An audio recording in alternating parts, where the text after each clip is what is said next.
पर पधारे हैं सम्मानित इलाही मेघवाल साहब, इस क्षेत्र में समन्वयक के रूप में काम कर रहे अलवर के जुझारू विधायक भाई बनवारी लाल जी, ब्यावर के विधायक और किसानों के दिग्गज नेता भाई शंकर सिंह जी, यहाँ के जिला अध्यक्ष हरिचंद जी, उदय भान जी, मंच पर आसीन मंडल अध्यक्ष महोदय, मेरे सामने विराजित इस शपथ में, इस गर्मी में आदरणीय वसुंधरा जी को देखने और सुनने आए बसेरे के ग्रामीण अंचल से चलकर आए किसान भाइयों, शक्ति सुखा माताओं और बहनों, स्वराज संकल्प यात्रा के तीसरे चरण के अंदर आज 5वें दिन आपके बीच में आपकी अपनी महारानी साहिबा वसुंधरा जी आ रही है। अभी दूरदर्शन बता रहे थे कि इस महीने का सर्वाधिक गर्म दिन है, तापमान 46 डिग्री सेल्सियस को छू रहा है। इस तपत में, इस गर्मी में आप पिछले घंटे 1.5 घंटे से जहां विराजे हैं, मन में एक इच्छा शक्ति के साथ विराजे हैं कि मैं वसुंधरा जी के नेतृत्व में सुराज को लाना है, कांग्रेस के कुराज को दफन करना है। इसके लिए मैं आपका अभिनंदन करना चाहूंगा। 4 अप्रैल को स्वराज संकल्प यात्रा जब 4 बजे से चल रही थी, मैं प्रारंभ से इस यात्रा के तैयारी समिति के सदस्य के रूप में जुड़ा था। बांधो विराट जन समुद्र उमड़ा, लोगों ने कहा ये लगता है कि वसुंधरा जी के नाम की राजस्थान में आंधी आ गई। और आज 1 महीने 5 दिन की यात्रा के बाद जब ये यात्रा बशेरे की इस विशाल आमसभा में पहुंच रही है, मुझे भी मंच पर हमारे विधायक कह रहे थे कि 4 भुजा में जिसको आप वचन आंधी कह रहे थे, आज वो तूफान बनकर खड़ा हो गई है। और इस तूफान के अंदर जो वसुंधरा जी के नाम का उठा है, वसुंधरा जी को मुख्यमंत्री बनाने की तमन्ना के साथ जनता के दिल में उठा है, इस तूफान के आगे कांग्रेस के खर्चे क्या उठ जाएंगे, कांग्रेस का मालूम नहीं पड़ेगा। राजस्थान में कांग्रेस पलटी 4.5 वर्ष से हमने कांग्रेस के शासन को भोगा है, देखा है। मुख्यमंत्री जी संदेश यात्रा लेकर निकले हैं। संदेश यात्रा लेकर जब जनता के बीच में जाते हैं, जनता उम्मीद करती है कि जिन मुख्यमंत्री ने 5 साल की अवधि में 4.5 साल का समय पूरा कर लिया, वो जनता को बताए, सरकार का रिपोर्ट कार्ड जनता के सामने प्रस्तुत करें। उन्होंने इन 4.5 वर्षों में इस राजस्थान के आवाम को क्या आधारभूत संरचनाएं दी, कितनी बिजली में प्रयोजन लेकर आए, बिजली में कितना सुधार किया, सड़कों में कितना सुधार किया, शिक्षा में क्या आमूलचूल परिवर्तन किया, कैसी कानून व्यवस्था दी, तो शायद हम सबको अच्छा लगता। और जहां भी मुख्यमंत्री जी जाते हैं, सिर्फ पूर्ववर्ती मुख्यमंत्री आपके जिलों पर राज करने वाली महारानी वसुंधरा जी पर उनका भाषण केंद्रित रहता है। भाइयों, राजस्थान की राजनीति में कई मुख्यमंत्री आए, ये पहले मुख्यमंत्री है जिनके कुर्सी पर बैठे रहते हुए भी जिन पर खुद पर भ्रष्टाचार के आरोप लगे, जिनके पुत्र पर भ्रष्टाचार के आरोप लगे, जिनकी बेटी पर भ्रष्टाचार के आरोप लगे, और ये आरोप तथ्यों के आधार पर लगे। आपको मालूम है हमारे मुख्यमंत्री जी हर 15 दिन में एक बार मुंबई जाते हैं, बंबई जाते हैं। पूरे 15 दिन में राजस्थान के आम आवाम से लूटे हुए उस धन को ले जाकर कल्पतरू कंपनी के मुफ्तलाल मेहनोद की तिजोरी में कैद करने जाते हैं। आज राजस्थान की जनता जानना चाहती है मुख्यमंत्री जी जयपुर के अंदर दिल्ली रोड पर अब तक का सबसे महंगा होटल बन रहा है पैरामाउंट होटल।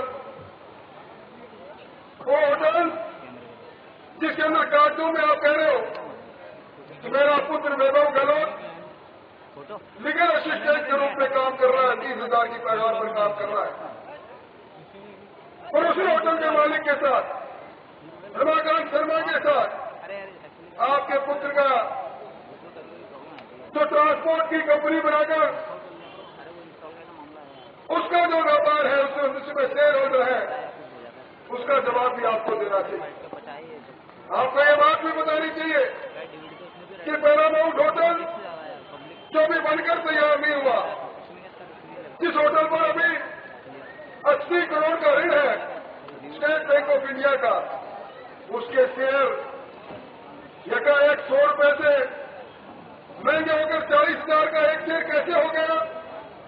कौन सी वो कंपनी है दुबई की जिसमें 1,25,000 शेयर पिछले 3 महीनों में खरीद लिए? मुख्यमंत्री जी, ये राजस्थान की स्वाभिमानी जनता है, ये राजस्थान की चैतन्यशील जनता है। ये जनता जानती है किस प्रकार के भ्रष्ट कारनामे हो रहे हैं। भाइयों, आपने सुना होगा मुख्यमंत्री जी ने कहा था कि वो किसानों को जब उपज का पैसा नहीं मिलेगा तो वो व्यवस्था करेंगे कि किसान वेयर हाउस कॉर्पोरेशन के गोदाम के अंदर अपनी जमीन रख दे गिरवी, और जमीन गिरवी रखने के बाद 75% उस पर ऋण ले लें।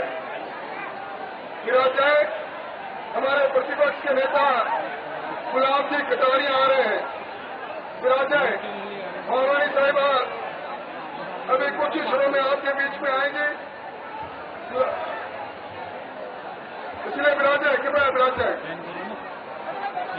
तो मैं निवेदन कर रहा था उस वेयर हाउस कॉर्पोरेशन जो राजस्थान के किसान की मस्जिद है, उस वेयर हाउस कॉर्पोरेशन को मुख्यमंत्री जी राजस्थान की जनता जानना चाहती है, ये पूछना चाहती है कि आपने 907 करोड़ की मस्जिद के उस वेयर हाउस कॉर्पोरेशन को सिर्फ और सिर्फ 2 करोड़ की बैंक गारंटी पर कल्पतरू कंपनी की सब्सिडरी कंपनी शुभम लॉजिस्टिक को किस आधार पर सौंप दिया? आदरणीय गुलाब जी मंच की ओर बढ़ रहे हैं। देख लिया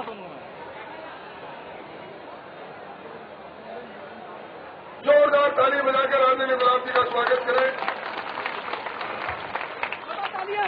अब चूंकि जोरदार ताली बजाकर स्वागत करिए।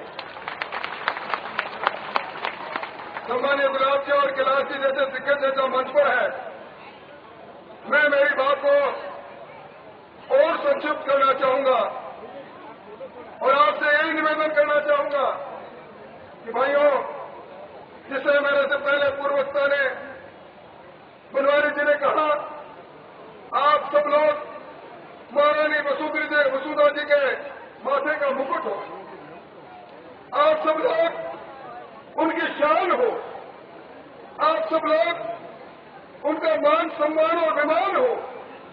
आप मान और सम्मान और अभिमान को रक्षा करने का काम भी आपको करना होगा। आज कांग्रेस के लोग कई तरह के हथकंडे लेकर जनता के बीच में जा रहे हैं। 4.5 वर्ष तक जो सरकार जनता में कहीं नजर नहीं आई, जनता ढूंढती रही सरकार है का, सरकार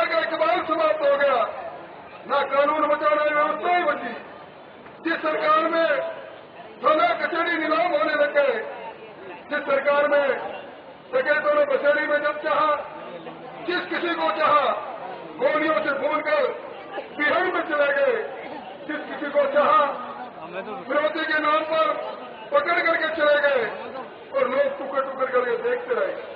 जिस सरकार के चलते थाना और कचहरी नीलाम होने लग गए। पहले थानेदार लगता था, जिले का एसपी लगाता था, आईजी की राय से लगाता था, आजकल थानेदार लगता है। जयपुर में बैठे हमारे नेता तय करते हैं कौन से थाने में कौन से थानेदार लगेगा और फिर वहां गोली लगने का सिलसिला प्रारंभ होता है। बड़े सुपाओ जहाँ भाइयों पुलिस के इस तरह के हालात हो, वहां किस तरह की कानून व्यवस्था रहेगी। और आपको मालूम होगा राजस्थान की विधानसभा में हमने अशोक गहलोत से पूछा था, गहलोत साहब कानून व्यवस्था के नाम पर क्या ये सही है? नेशनल क्राइम ब्यूरो रिपोर्ट की जो रिपोर्ट आई है उसके अंदर ये लिखा गया है कि राजस्थान के अंदर जो हमारे अनुसूचित जाति के लोग रहते हैं, यूपी के बाद सबसे ज्यादा अत्याचार हो रहा है तो राजस्थान में उनके साथ हो रहा है। क्या ये सही है कि महिलाओं पर दुष्कर्म 1 साल में 43% बढ़े, उनको हाँ भरनी पड़ी। आज राजस्थान अपराधियों की गिरफ्त में है भाइयों। आज राजस्थान का शासन और सरकार और पुलिस तंत्र माफियों की कैद में है। ये हमें किस प्रकार का न्याय देंगे? और ऐसी व्यवस्था के अंदर जब राजस्थान का आम अपने आप को असुरक्षित महसूस करता है, राजस्थान की हमारी बहनें राजस्थान को करती है, जब बहनें की अस्मत के लिए ऐसी लड़ाई लड़ी गई कि क्या की धाराएं मुड़ती चली गई। आज वह हमारी बहन बेटी की इज्जत सुरक्षित नहीं है। आज आम व्यक्ति अपने आप को असुरक्षित महसूस करता है और ऐसा शासन देने वाले अशोक जी गहलोत अपने संदेश यात्रा लेकर कहते हैं मैंने राजस्थान को संवेदनशील शासन दिया, पारदर्शी शासन दिया, जवाबदेह शासन दिया।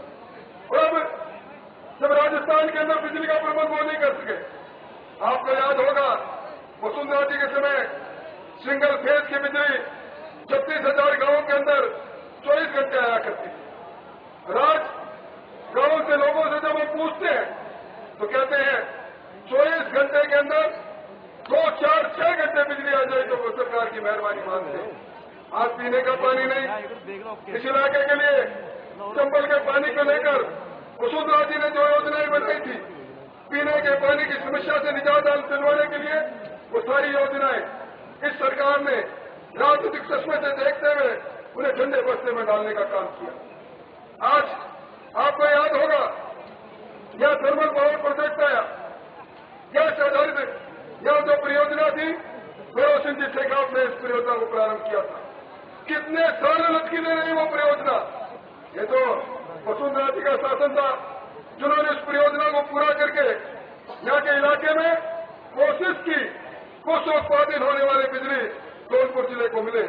परिवार अशोक गहलोत कारखाना लगा है बिजली पैदा करने का। धौलपुर की धरती पर बिजली यहाँ मिल नहीं रही है, बिजली ले जा रही है दूसरे राजस्थान की राजधानी में। ये किस तरह का नाइंसाफी है।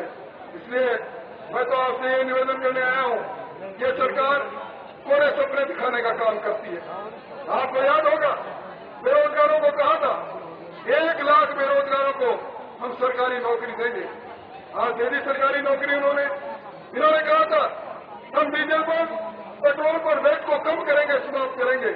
आज हर महीने डीजल के दाम पिछले 4 महीने से 50% बढ़ रहे हैं और ये बढ़ते जाएंगे।